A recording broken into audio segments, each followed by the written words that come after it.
So you let me know when you all are ready.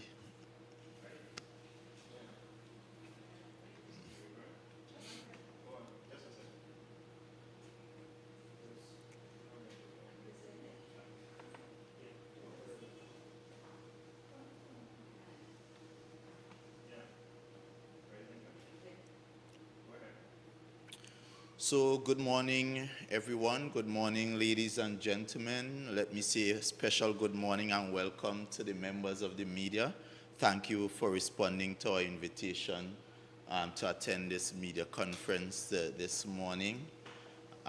It is indeed a pleasure once again to address the public members of Tobago, residents, citizens of Trinidad and Tobago, and everyone who will view this press conference at some point in time. So today, I am here to discuss with you some matters that I believe is of public importance. Just recently, within the tourism sector, we would have witnessed an incident that would have left most of us very embarrassed, most of us very disappointed, and most of us almost ashamed. And for me, I believe that tourism is to Tobago what oil and gas is to Trinidad. And therefore, this sector is one that must capture the priority of any serious Tobago House of Assembly administration. It has been almost 2 years, 24 months since this Fali Chavez Augustine-led THA has taken office, and we have seen an absolute decline in Tobago's tourism sector. And I'm not just saying this by mere words or emotion, but if you do the comparative analysis, which I would share with you at this time, Tobago tourism, and just for the period January to June, in 2019, Tobago would have had numbers, international arrivals, that is persons coming from foreign countries and coming directly to Tobago and staying in Tobago. Those numbers were, as of June 2019, over 11,879 persons. Comparatively, January to June 2023, that number has declined to 7,690 persons. That is a total difference of 4,189 passengers. And if you do the math, it is thought that the average spend of a tourist per night is about $150 US. So if you multiply 4,189 by 150 US dollars, that is a total spend per night that Tobago is losing. That is over $628,350. And if you do the conversion, that is going to equate to over $4.5 million in tourist income that Tobago is losing on a daily basis because of the incompetence of this Fali Chavez Augustine-led THA administration. So what we witnessed last Saturday was not by accident. What we witnessed last Saturday did not happen overnight. As a matter of fact, I have with me in my presence a letter that was penned dated 27th October 2022, from the Tobago Port Taxi and Maxi Drivers Federation and Federation of Association. And this Tobago Port Taxi and Maxi Drivers Federation, this is one of the main associations that provide tourist transportation services for the cruise lines.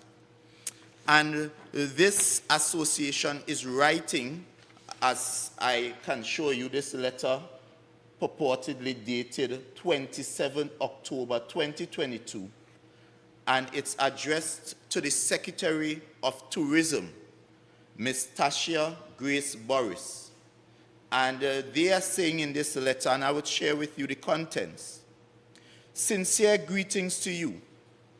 In a review of the 2022-2023 cruise ship roster for Tobago, rebates to the arrival of Royal Caribbean and other larger ships, which carries 2,400 passengers, we recognize that there's a major problem in transportation. So here it is.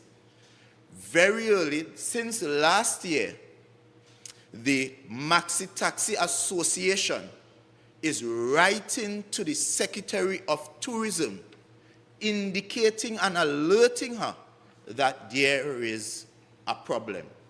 More than that, they go on to indicate, you may or may not know almost 100% of our buses, maxi taxis, are contracted with the Tobago House of Assembly Education School Service. These buses, maxi taxi service, are the main cruise ship transport. Unlike previous years, where there were many taxis that were not engaged with the school transportation program, but since the economy's ongoing recovery rendered their services to the school concessionaire program, this currently leaves few maxi taxis available to fulfill the transportation needs of the cruise liners that are carded to resume visit to the island in November of this year. It is interesting to note that this new THA administration has engaged almost all the buses. So in essence, what the association president at the time was alerting the secretary is, hear this. All the buses that usually supply transport services to the cruise lines, those same buses are now providing transport services to the Division of Education, moving school children to and from school. So therefore, the president was indicating at this time that there's a serious transport challenge in Tobago. That is a year ago, based on the date of this letter. And he further went on to say, we are cognizant of the importance of ground transportation to the cruise ship arrivals here in Tobago, and we are also mindful of the injuries that can be dealt to our destination's image if this matter isn't addressed urgently. So the warning was out there. The persons involved in the transportation industry alerted the secretary since a year ago of this impending embarrassment.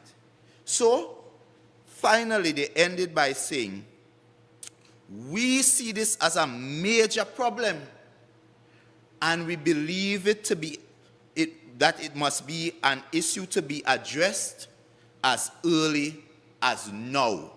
Now being a year ago, 24 months ago, the transport industry stakeholders were saying to the Secretary of Tourism, we have a problem. Let's get together, let's discuss, and let's see how we can address this issue before it becomes the embarrassment that we all witnessed last Saturday. So they went on to ask, we are therefore requesting an urgent meeting with the stakeholders involved so that this potential crisis can be averted. Brothers and sisters, fellow Tobagonians, we had a situation where stakeholders is asking the person who has ultimate responsibility for policy, direction, and control of the tourism sector in one of the major subsets of the tourism industry, that being cruise. And yet, while the alarm bells were ringing, the Secretary of Tourism failed to address this issue that led to not only an embarrassment on the tourism sector, but all of Tobago, and more importantly, a situation that now has the potential to cause this island to be blacklisted. And what is even more concerning for me is, while this is happening, while you have a tourism secretary that is so callous, that is so unconcerned, this secretary jets off on a study tour. So Rome is burning here in Tobago, but this secretary is busy flying, enjoying the luxuries of air miles, fancy per diem, while our tourism industry, which is the lifeblood of Tobago, is burning, is crashing, is falling, and is in absolute chaos. Brothers and sisters, this morning, I am calling on the Secretary to tell Tobagonians whether this letter that I received in my mailbox, whether she also received this letter as well. And I would like her to explain to Tobagonians what were the actions that were taken upon receiving this letter, and in action when action was necessary. All because we have a secretary that almost every Monday morning is out of this country, out of this island, somewhere else, doing only God knows what. Because I just showed you a statistic that the numbers that Tobago was receiving up to June 2019 compared to June 2023, we have an almost 4,189 decline in the number of persons coming to island and staying on island. So what is this Secretary of Tourism doing? What is this Secretary of Tourism? What is her plans? What is her plans to get this sector going again? Because it cannot be, quite interestingly, she is on a study tour. The business of tourism is serious business. It is not for an OJT. It's not, the time for on-the-job training is not now. Because while she's training, while she's studying, Tobago's tourism is declining, it is burning, and it is crashing, coming to a complete halt. And I'm calling on the Chief Secretary, I'm calling on him to take action where action is necessary today. And I'm calling on him to review, as he did promise, to not only review the Secretary of Tourism, but at this point, we are 24 months in, 2 years later, 1 year later from his promised reshuffle. And I'm saying to the Chief Secretary, if any time your Executive Council needed a reshuffle, that time is now. So, Chief Secretary, you have the evidence. You have a secretary underperforming, failing to do her due diligence, failing the people of Tobago, failing the stakeholders to the point that led to a most embarrassing situation. I had friends from all across the world messaging me. There was a TikTok with someone explaining this thing about persons coming to an island and waiting to be taken to this beautiful island that was just awarded the most desirable island, and they were excited. And only to be disappointed that there were no buses present to take them to see what we are now calling the greatest little island on the planet. What a shame. What a disappointment. And ultimately, this situation falls squarely at the feet of the Secretary of Tourism, who failed to adequately treat with this situation that the stakeholders alerted her about. Because more than the taxis not being able to show up on Saturday, what this letter indicated is that there's a bigger problem. And the bigger problem is that we really have a shortage of supply of buses to meet the current demand of passengers coming to Ireland that would require transportation services.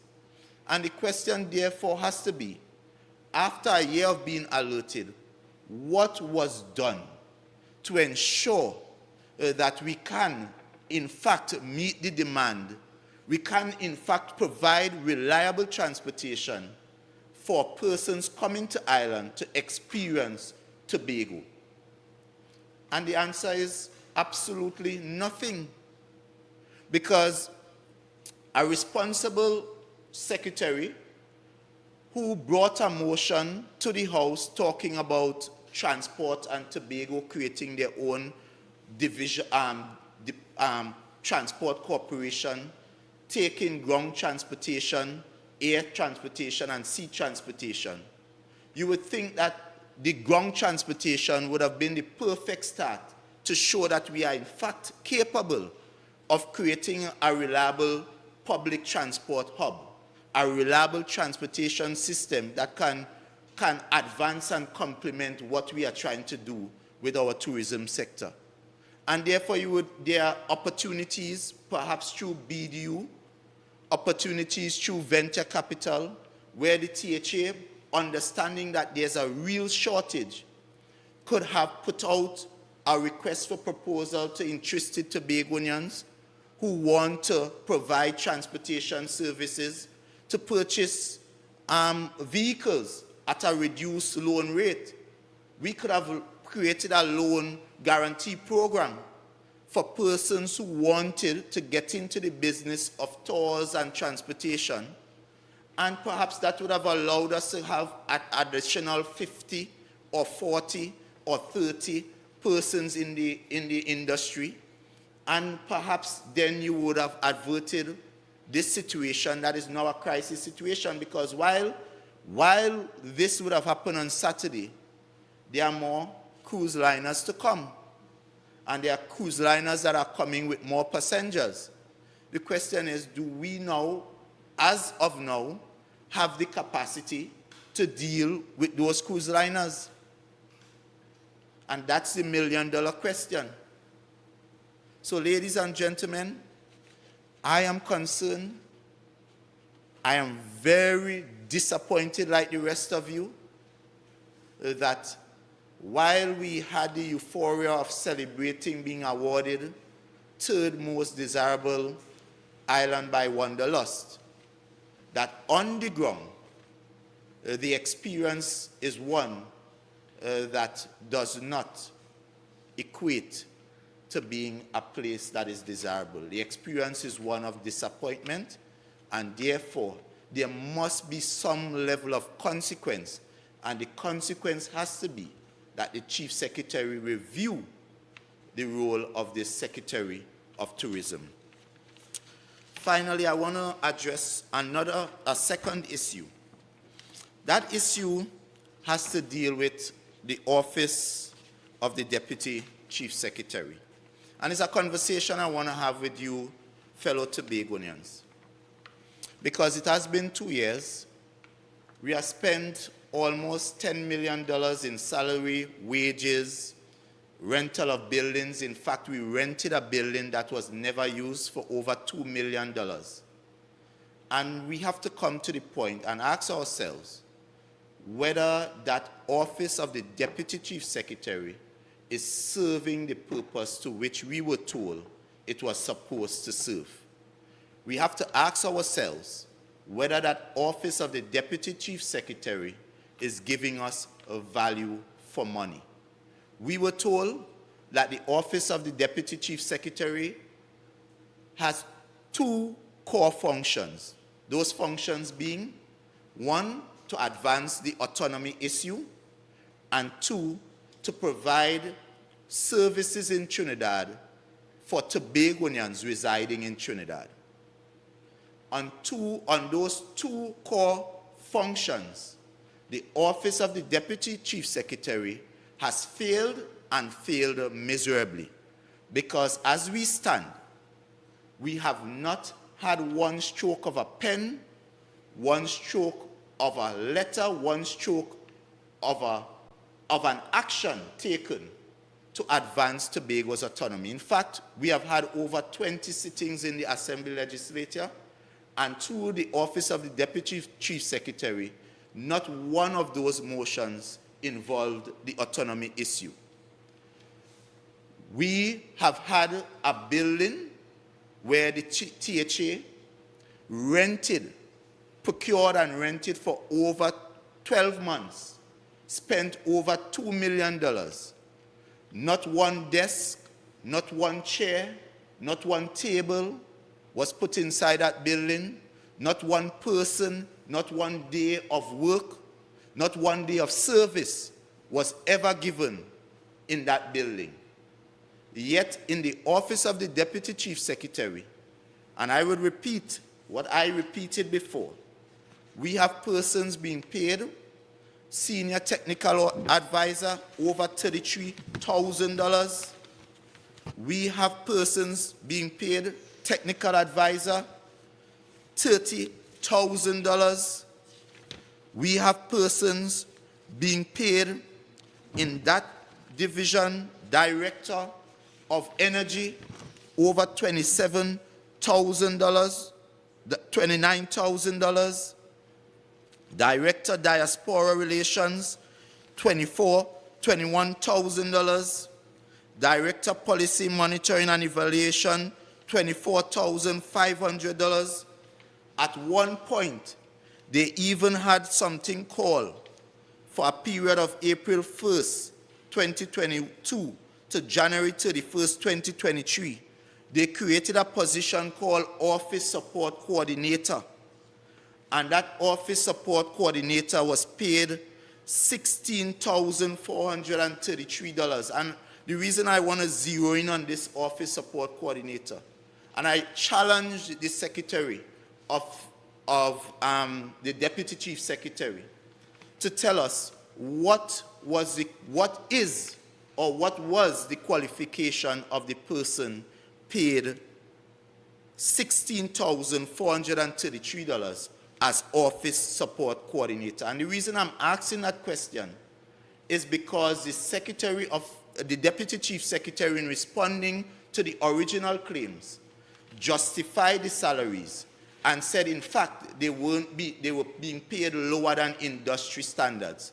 So I want her to tell us, what is the qualification of this person that was receiving $16,433, so that we, as a Tobago taxpayer, can have the satisfaction of understanding and of confirming whether we did, in fact, get value for money, whether that person was qualified for the remuneration that they were receiving. And I say this because when you look at what is being paid here, and when you look at the output, the output does not match the input. What we are paying and spending in the office of the Deputy Chief Secretary does not match what we are getting out of it. Because I'm sure if I ask the average Tobagonian, what does the office of the Deputy Chief Secretary as a standalone type division do? And I don't think there are many Tobagonians that can tell me with a clear conscience that there is clear indicators, things that you are seeing on the ground happening, that you can say, yes, this is coming from the office of the Deputy Chief Secretary. And perhaps, as I said before, the time has come for the Chief Secretary to review the functions of all the various divisions of the Tobago House of Assembly and perhaps do some reshuffling. I would say perhaps there are a number of Tobagonians outside, experienced, willing, able and capable, and perhaps now might be the time for us to take a true all of Tobago approach to ensure that we get the job done by people who are capable, by people who are competent, and people who are committed. Now is the time. Honorable Chief Secretary, you promised us a reshuffle since last Christmas, and I'm simply asking you to gift the people of Tobago who are waiting to exhale, at least at your midterm, the comfort of a reshuffle that would see some new faces, that would make all of us comfortable that new things and better days are ahead. Because where we are now as an island, people are under pressure. People are still being paid late. Contractors, the banks are at their beck and call. A lot of our private businesses are under foreclosure. Our social services under pressure. Mothers can't get food cards. Young people on the block, hopeless, cannot get a job. Even our young scholars returning cannot find employment. When you look at our road infrastructure, it's deplorable. I used to think was only my district alone under pressure. I used to think was roads like Montpelier alone that is bad. But when you drive the length and breadth of Tobago, we are seeing the roads getting worse and worse and worse by the day. And finally, as we are on the topic of roads, I want to revisit a road that had came to the public attention about sometime in March of this year.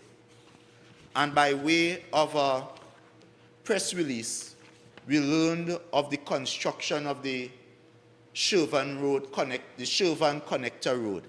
And you will remember how that came about. There was a resident there who would have blocked the road because without notice, construction began. In fact, in the dead of the night, Tobagonians were told of this, were alerted to this road construction because the gentleman blocked the road. And we were told that this road cost $65 million.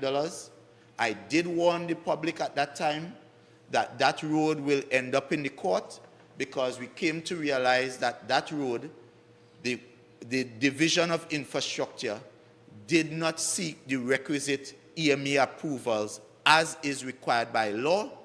And just as I warned them, they went to court, and the court agreed that they must apply for a CEC. My information is that as of now, they have applied and the CEC has been granted. And without telling Tobagonians, I understand that work has recommenced. And this is a level of lack of transparency, lack of accountability, lack of keeping Tobagonians informed in matters that is important to Tobagonians.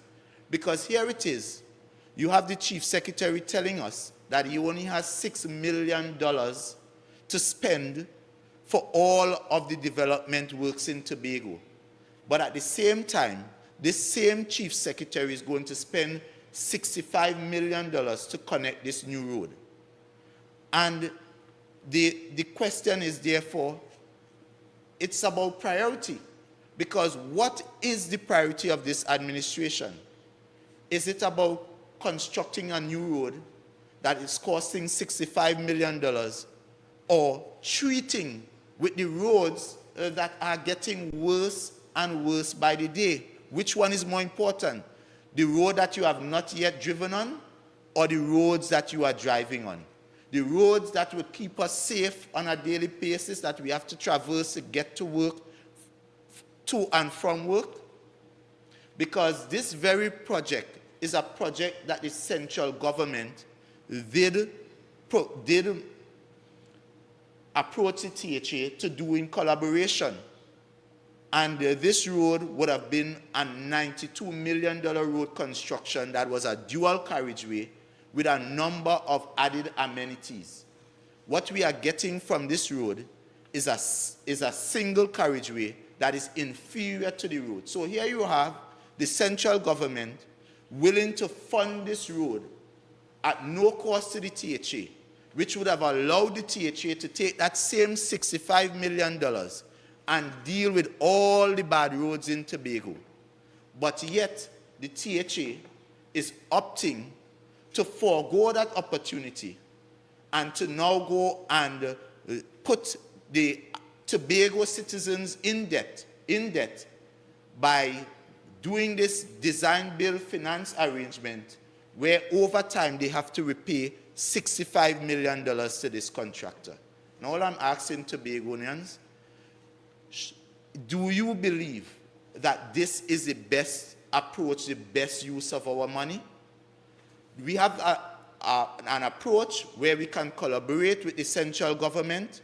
We can get a first-class road that is dual carriageway, as opposed to an approach where we are going to spend $65 million that could be spent on other roads, that could be spent on other job opportunities, that could be spent on treating with medication in the hospital, and all the other things that this assembly is telling you that they don't have money for. Which option would you have chosen?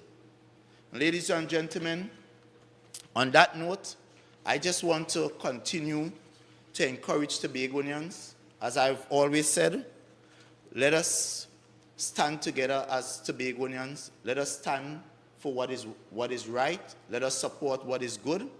And let us challenge those things that is not good for Tobago. I've always said, right must be right and wrong must be wrong. I've always said that at the end of the day, we as Tobagonians, we all need to put Tobago first. And whether we support red, whether we support black, whether we support green, ultimately, the business and the interests of Tobago and its people must come first. I thank you. Any questions? Do you plan to take this as a motion to the Assembly Legislature? Which? The one with the tourism and the fact that you want to reshuffle and you want some answers from the divisions and secretary. Well, just recently we took a similar motion to the Tobago House of Assembly, which called on the administration, because we recognize all the challenges with the road infrastructure and other sectors, including tourism, and we really asked them to put additional focus.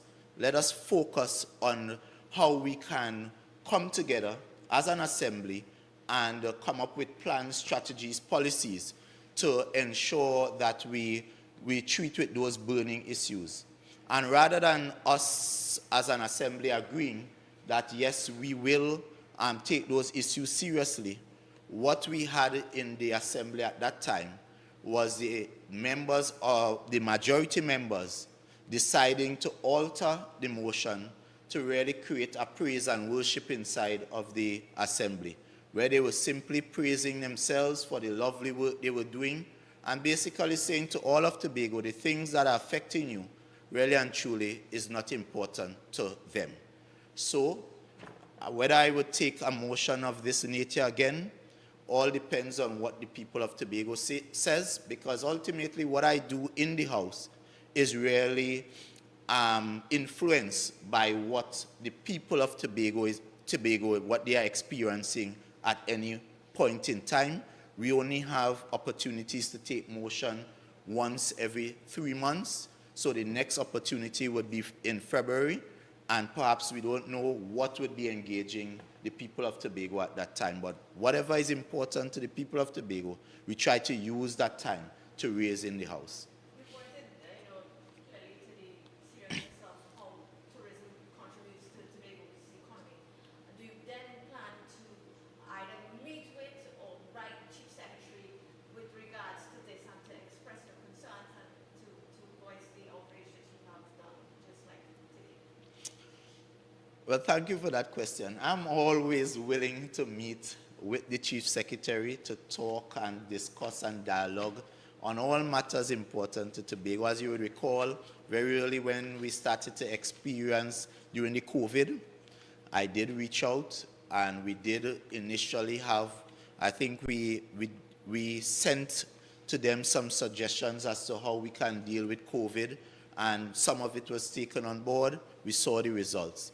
Of course, then we had the issue of crime, and as we recognized that we were getting increased murders, and so it was becoming very concerning to all of Tobago, and we understand how that can also affect tourism. I did again reach out to the Chief Secretary, and we met, we discussed, we did schedule some follow-up meetings. Unfortunately, it didn't happen. But this minority leader and the party to which I come from, we are always ready, able, and prepared to serve the people of Tobago in government, out of government, and we would do absolutely whatever is necessary to ensure that Tobago's governance, Tobago's interest is advanced, and it always and ultimately redound to the benefit of the average citizen, the average person, and also those young ones who cannot now make decisions for themselves. Anything else on the matters? In terms of the crowd, with respect to the maxi taxi operators and them not turning up, were you surprised by the actions?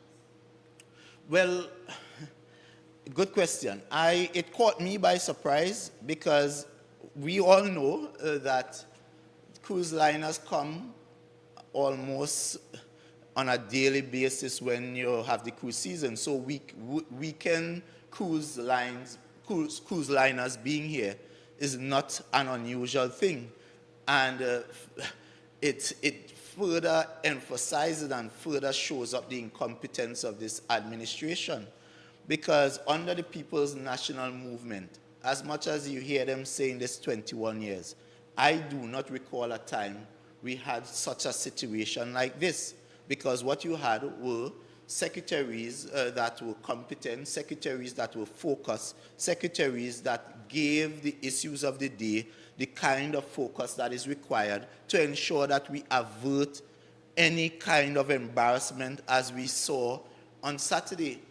You know, the only caution I would say, and I would like to give to all stakeholders, is that sometimes, as much as you may be hurting, you may feel a certain way about a situation, we got to remember the big picture. And ultimately, the big picture is this space, this beautiful space that we all have been blessed to have and to call home, this island of Tobago. And therefore, we must not at any time, we ought not at any time to do anything that would hurt the image of the island. I know sometimes you might have your personal challenges, but ultimately, I would call all of Tobago, all stakeholders, especially in the tourism sector, for us to see the bigger picture. Because what happened on Saturday, we may not see it right away, but trust and believe, there are some serious negative effects that it can have if the proper response is not had at this time. So carrying gift bags might be nice, but that will not solve the issue, because as this letter, and I go back to the letter is not simply talking about persons unable to show up on weekends or so. This letter is saying to the secretary, a year ago, we have a problem that we have a greater demand for transportation than we have supply of buses. Have that challenge been addressed? I don't think so. There's this video, and we spoke about TikTok. There's a TikTok video that is trending now. If you saw this, could you comment on it, please? Because this is a World Travel Market. You know, the thing about my challenge is always good to showcase Tobago in all its form, right? But we have to understand brand alignment. And the question I would simply ask the secretary and those responsible for marketing the destination is, what is the brand alignment? What is the brand that you are trying to sell? What are you trying to, when you go to market, when you go to these travel shows, what are the things you want people to remember about this beautiful space called Tobago? We have so many lovely beaches. We have so many talented people. We are the land of the steel pan. We have steel pan players as Gerard Balfour and Kirsch Ramsey. We have Duvon Stewart. We have so many. We have bands that continue to dominate Trinidad in the national steel pan competitions. We have calypsonians. We have world repute. We have scholars. We have some of the best organizers of weddings and romance. We are a destination that has adventure when you go down to Alex, and when you go up to catch Stara, and when you go over to Speyside. And I am not sure that those things are the things, or that is the thing that left the minds of the people who came to market there. Because what is trending is perhaps something that we don't see here in Tobago every day. I don't think I walk around Tobago and every day I would see, or if I am to come to Ireland today, if I see that, I come to Ireland, would I see that in Tobago? What would I see? And I think it therefore shows and it tells us that this administration, this Secretary of Tourism, they have absolutely no clue what is their tourism strategy. It is clear as day that they do not have any clue as to what is the product they are trying to sell, how are they going to market this product that they are trying to sell, and they don't understand the core pillars. You will recall, Tobago went under rebranding, where we identified, because when you went out to market and you spoke to stakeholders, that is persons who actually want to come and want to travel, they were saying that, there weren't any clear definition of what the island of Tobago is and what you would experience. And so after studies and utilizing expertise, there was a clear brand identification that we would want to focus Tobago as an island where you can enjoy love, romance, and weddings. So if you want to reconnect your romance, Tobago is a love place. You can come. We said Tobago is a place that has natural maritime beauty, where you have beautiful beaches. So you have sea and adventure. You can come. We also said Tobago is a place of cultural diversity. So if you want to come and experience unique cultures, you can come. And we identified 5 specific pillars. But now, I am not too sure that we continue to focus on those core pillars. In fact, it seemed to me that the strategy has been derailed and it has been replaced by emptiness, and where there is emptiness, foolishness will take place.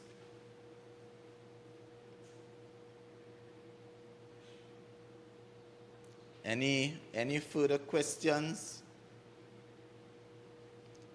So if no further questions, I would just want to thank the members of the media for taking time out of your busy schedule to be here with us this afternoon. Well, now I guess it's afternoon, and I would want to thank all the persons who would have logged on, viewing this press conference and would view at some point. I want to thank you all for your support. I want to thank you all for your words of prayer and encouragement. And I just want to wish all of Tobago an enjoyable week. We are going into the Christmas period as well. So I want to, of course, wish you all Christmas blessings and greetings. Of course, we'll talk before that. But I definitely want to continue to encourage all of Tobago for us to stay together as a people. Let us look out for one another. Let us put aside the pettiness. Let us remember that this island, Tobago, belongs to all the people of Tobago. The opportunities that resides here in Tobago, opportunities that every Tobagonian should feel that they are equally rightful. They have an equal place in this space called Tobago. So I want to thank you, and may God bless us all. Thank you.